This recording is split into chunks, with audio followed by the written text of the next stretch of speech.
tonight I want to talk to you about not giving up. You know, sometimes in life the road gets rough, it gets rocky, and there's times that we just want to say, that's enough, I've had it, I quit, and I'm done. But tonight I want to tell you that it's time to change that. It's time to take a different route, take a different step, and to start believing that you can do whatever's in front of you. I want to talk to you about a few different things tonight. Some things that come from my childhood, some things that are very personal, but I want you to know everything tonight that I'm talking about is meant to encourage you. And I hope that this video helps you to eventually find what you need, the strength that you need to keep going. So, the first thing I want to start with tonight is, young people, and I'm talking young when I was like 18, so we're going back about 25 years. When I was 18, and the dream that I had for my life started when I was 15 or 16, I wanted to go into broadcasting. I was shy, I was teased, I was picked on, I was bullied in school. I didn't feel like I would ever amount to anything because I believed all of that stuff that everybody was saying, that everybody was thinking. And I didn't tell a whole lot of people about what I wanted to do, but this one person that was very close to me and still is, when she found out what I wanted to do, when she found out that I wanted to go into broadcasting, she looked at me and her exact words, I'm going back 25 years, I can remember. We were in a car, we were driving down the road, and she looked at me and she said, "You'll never make it. Do you know where you're from? Do you know what you're doing?" Well, see, I know where I'm from, but I know where I'm going. And where I'm going is not where I'm at, because you know what? If your dream isn't big enough to scare you, then you probably better start to have another dream. Because your dream should scare you. Your dream should be, how am I going to do this? How am I going to make this happen? You're going to make it happen by not giving up. So I took that and I let that kill that dream. I believed that I couldn't do it. All it took was someone close to me, and that quick. Can't do it. You'll never make it. Done. So I go a few years down the road and I meet some new friends and some new people, and they're more of the positive, motivating, go get it kind of people. And I liked that for a little while. So I thought, you know what am I going to do next? So I thought, let me just start. I don't know when I got on Facebook, social media, it's been around a long time. I got on it probably when it first came out. And I get on there and I would post things on there. And a few years later, I can remember that I was in a gym working out, and believe me, when I was in that gym, I wasn't really working out, I was just going to look like I was doing something. But I'm in there, and I'm doing stuff, and I thought, why not do videos on Facebook? You can post things, but you can do videos. So I thought, I'm going to try to do videos. So I took that route for a little while, and I did that. And then I thought, you know what, this is okay, but let's start to put together a few speaking events. Let's try to see what we can do when we get out there.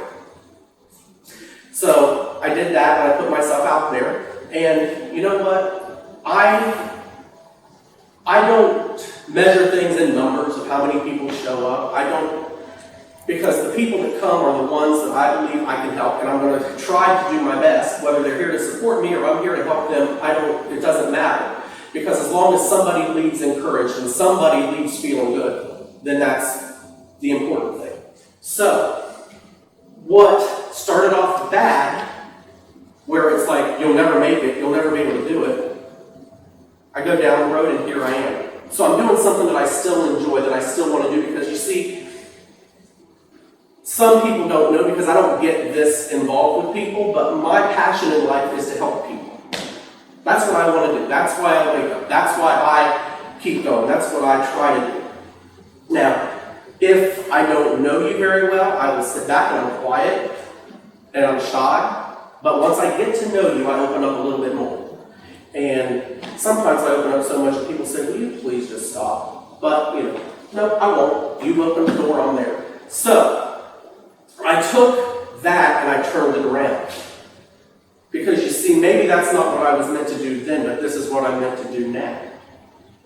You have to stop looking so much at what's right in front of you, because what's right in front of you can make you or break you. It's going to depend on how you look at it. You're either going to have a good look at it or you're going to have a bad outlook. Either way, it's up to you. You got to stop listening to people. So something that I stopped doing was telling everybody what I was doing. The people that I used to tell what I was doing, I quit. I stopped. Because I don't want to be discouraged. I don't want to be around the negativity when it comes to something that matters to me. So, anyway, so there's that. You've got to understand that it doesn't matter what everyone else says. You can't quit. You can't give up on what your hopes and dreams are. So, there's that. Now, I want to take a minute to talk to you about, so that's not giving up on your dreams. So whatever dream you have for your life, whatever you want out of life, go after it. Don't sit down, don't shut up, don't stop thinking about it, don't stop anything that's going to let that happen for you.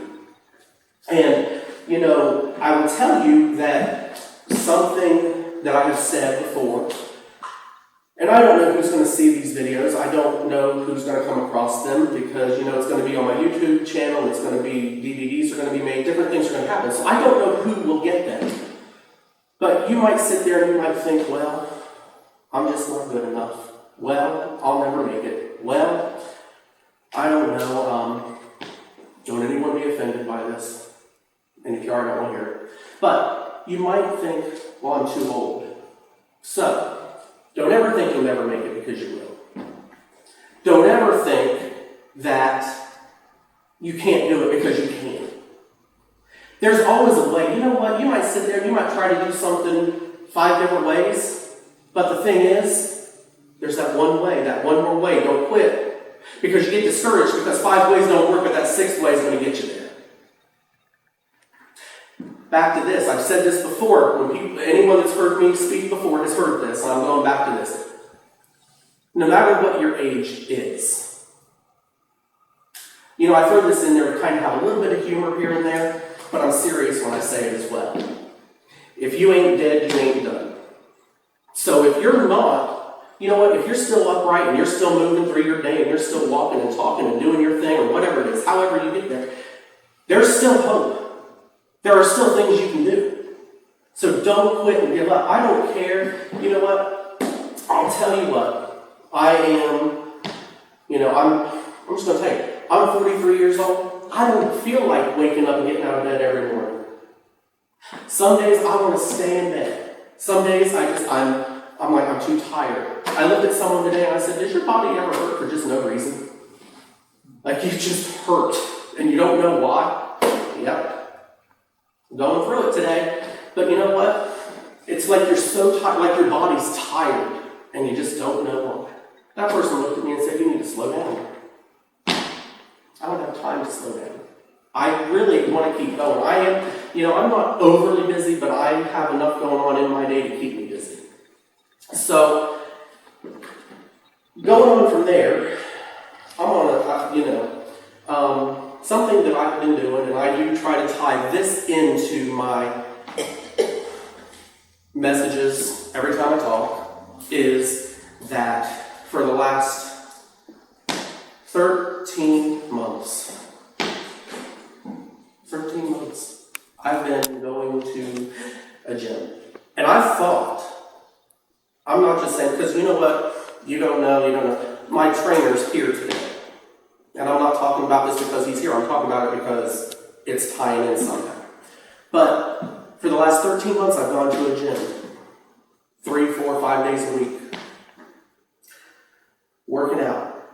Getting angry because I can't do it. Getting angry because I can't lift that weight. Getting angry because I'm just frustrated and, whatever. I have, in the past, given up. I said, you know what, I'm done. Because I felt defeated. Because I didn't want to keep going. Because I had enough. Because and one of the first things, I'm going to tell you this story. When I walked in and I met my trainer the first day, and I'll tell you what, more than a trainer, he's become a friend of mine. But when I walked in, I this room. First of all, I walked up 2 huge flights of steps and into this room, and I look over, and here's this person, like 6'7", and sitting down, but when he stood up, I said, "Oh, hello." I didn't really speak. He's like, I said, "Hello." and then we got started on working out. But I'll tell you what, this is the first time. Have I had days that I didn't want to go in there and do things? Yes. But this is the first time that I never wanted to quit. First time I've never wanted to give up working out. I've stuck with it. It's been a little rough, a little tough, but I've done it. Now, I was told to talk about this tonight, so I'm going to talk about this. Anyone that thinks I don't give up, I do. Once in a while, I will. Is anyone familiar with what lunges are? I know you are. You know what they are. You know what they're... So everybody knows what they are? Last week, I went to a track in high school when I was going to do these lunges, and I'm telling you what, I was in a little bit of pain.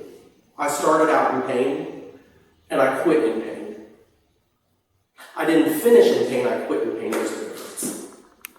So I'm doing it, and I felt this pull in my quad, and I'm like, I can't keep going, I can't keep going. So what did I do? I gave up. I had the majority of it done, but I gave up.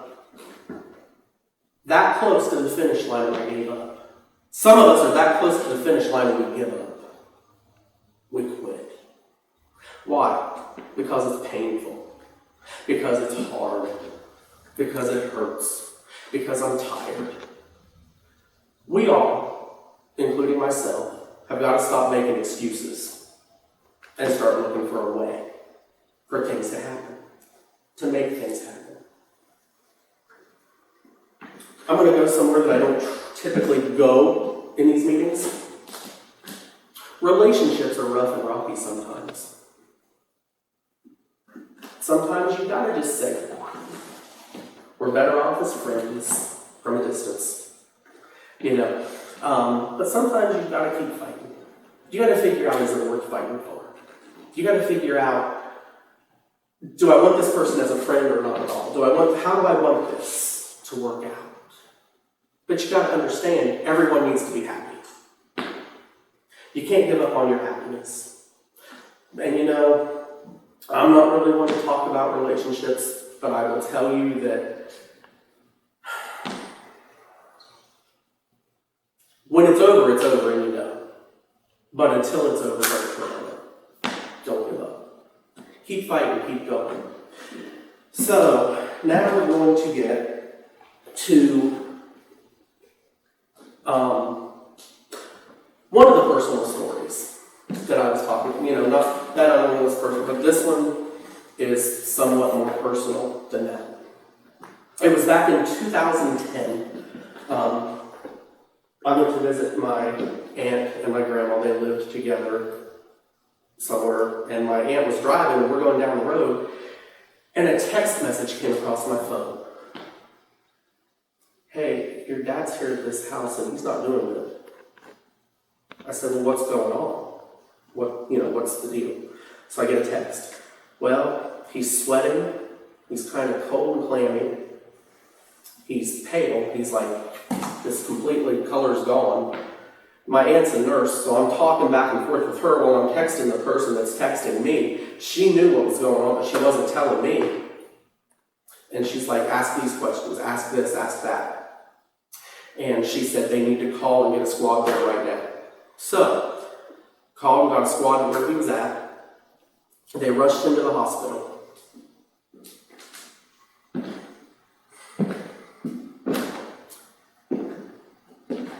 And when we got in town, we went to the hospital. We straight there. And so, when we walk in there, we get a little bit of an update. He had 100% blockage in a valve, one of his valves. The heart attack that he had was called the Widowmaker. Dead. That thing, you're dead. So I'm standing there, we're talking to people, and everybody's talking about, what are we going to do if he dies? And in my head, I'm thinking, what am I going to do if he lives? We need to figure out what's going on. We need to get this taken care of. Because, my dad was 53, I believe, at the time. And I was 31. And you know what? So we're talking, and they're being that way. They're like, what are we going to do if he dies? But I'm thinking in my head, what are we going to do if he lives? See, I wasn't giving up hope. I had to turn and walk away from those people for a while. I had to get away from them because I didn't want to think that way yet. Come to find out, my dad died 5 times while he was in the operating room. And they brought him back to life every time. My aunt that's a nurse was in the room. She didn't work at this hospital. She worked at another one. And her instinct was to just grab the paddles and just go to shock his heart. Well, she had to step back real quick because she can't do that, not working at the hospital that, that the procedure was going on in. So, all that goes on, and then he's actually, he's stented from head to toe. There ain't one place in him that doesn't have some kind of something stuck in him to let the blood flow. But, so then after that, some more stuff happened. He made it through that okay.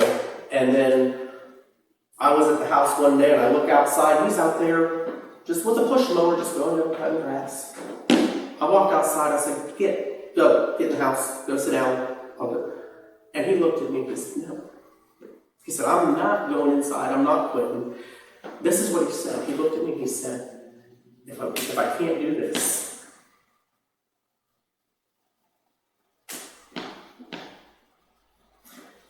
I should have died. That's what he said. So I said, all right, go do your thing, be stubborn, whatever. So, but that was that. A little bit later, he had to go back in for more procedures, but he's still good, he and I. I'm going to get into a story here in a minute about it. But you see, I didn't give up on him. Other people didn't really either. I know that they didn't, but they're talking the wrong way. They're thinking the wrong way. And so, I'm going to say it this way.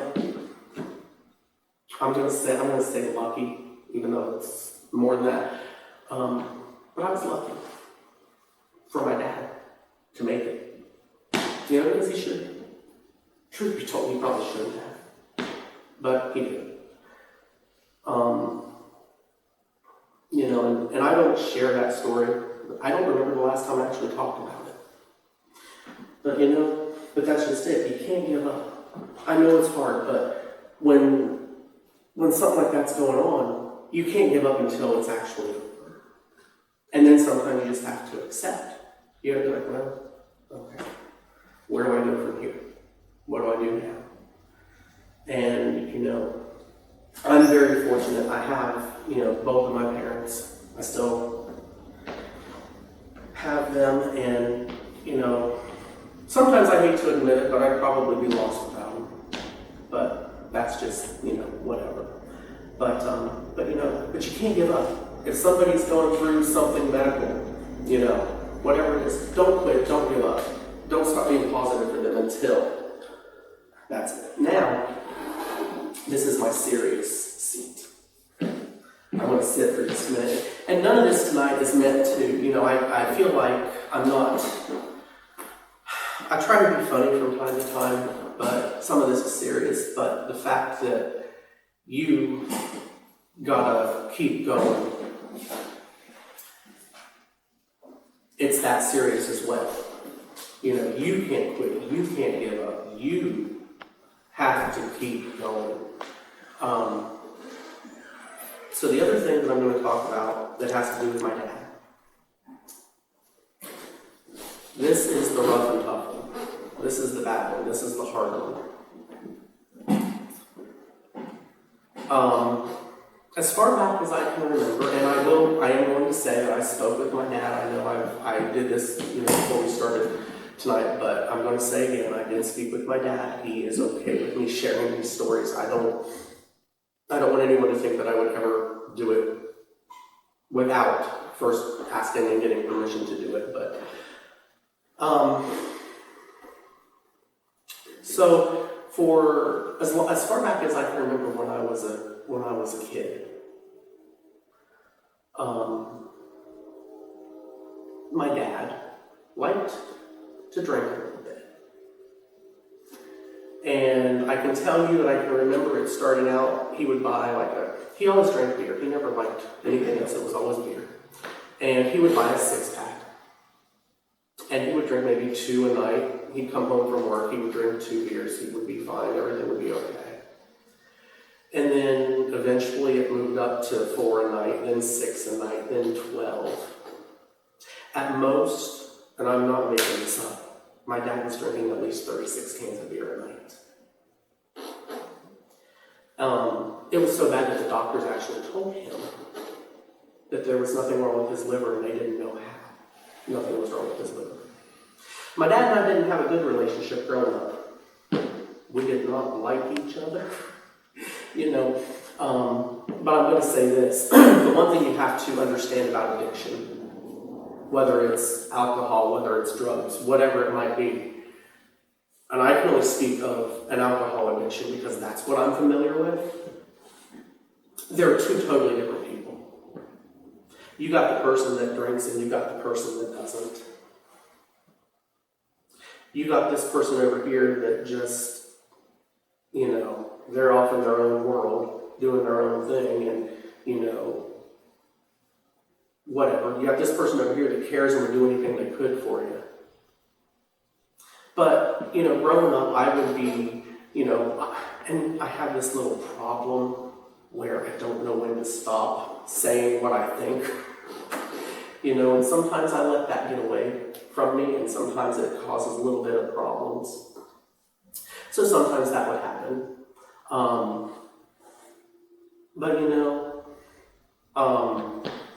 I can remember being hit. I can remember having drinks thrown on me. I can remember these things happening, but I'm going to tell you the times that my dad looked at me and he said,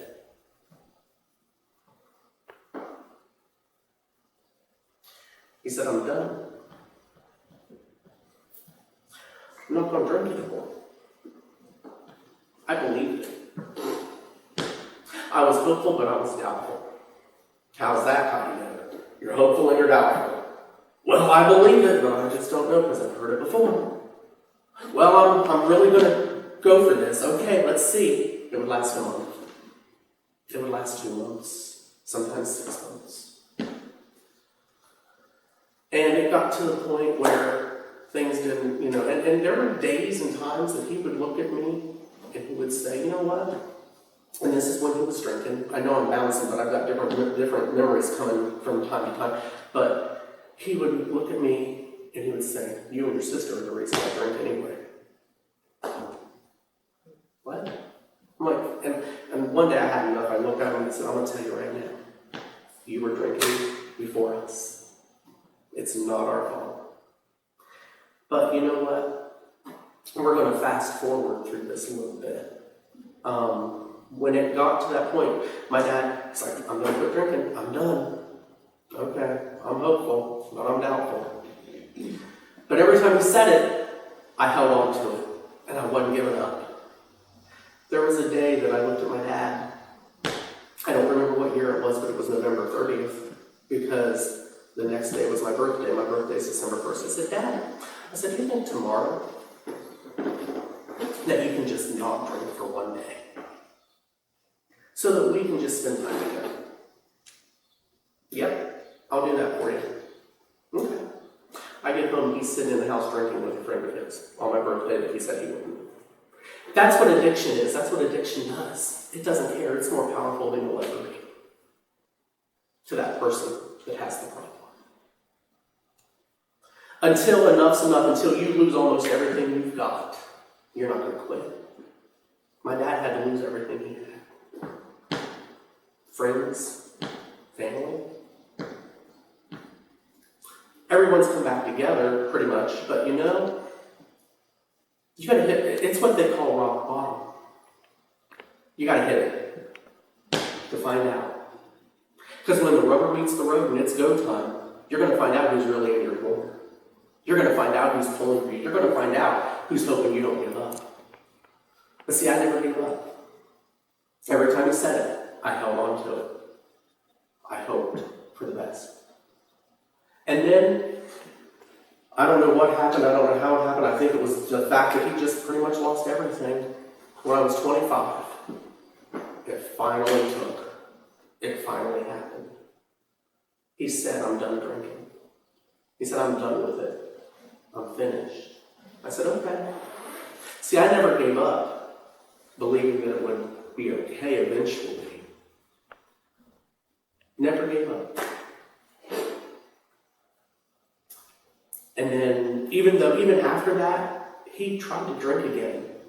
After that time, he didn't drink two drinks. He took 2 drinks of something, and instantly got sick. It got to him. After that, he's dying, completely done. I said, well, you better be if you don't want to go through that all the time. So since then, 18 years now, because I was 25 when he quit drinking. I never spent time with my dad when I was a kid. We did once in a while. We would go do things as a family every once in a while, but to actually spend time with my dad as a male role model in my life didn't happen. Because the addiction was stronger, but I still never gave up. Did I sit back and say, what did I do to deserve this? I can't tell you how many times I sat back and said, what did I do? Why was I born into this? But I'm going to tell you something. I believe this. You are put where you're put for a reason. But why? Why do we cross each other's paths? Why was that it? But so that was when I turned 25. He said he was done drinking, and he quit drinking. I'm 43, 18 years now, he hasn't drank anything. And when I say he hasn't drank anything, he hasn't had one drink, I can tell you. My relationship with my dad when I was young, when I was a kid, it was pathetic, for the most part. I'm not saying that to put him down. I'm saying that to give you hope. Because my dad and I now talk almost every day. If I have a problem, if I have a situation that I'm fed up with, that I can't really deal with anymore, I call my dad. Because my dad listens. My dad is completely different. He doesn't judge anyone for anything. And when I'm calling, I'm complaining to him, and I'm just letting him have it. I'm like, I can't do this anymore, this is what's going on. He'll be on the phone with me, okay? Alright, you've complained. Did you get it out of your system? Feel better now? Yeah. A little bit, because I talked about it. He said, has the situation changed? Well, no. Well, then getting upset didn't do any good, did it? One thing that my dad has told me for years, and I finally got a hold of it, and it finally sunk in, because you know what, sometimes getting through to me in my mind, it's like a brick wall. You're not going to get through. But the one thing that he finally got me convinced of is you can't change me. And I'm done. I don't even try anymore, because you know what, I will tell you, I used to try to tell people, you gotta do this and you gotta do that. I used to be that person that did that. And now, you know what, I just accept people. I mean, good grief. All anybody wants is to be accepted. They want to have a friend. They want to be able to be who they are, do their thing, and just be okay.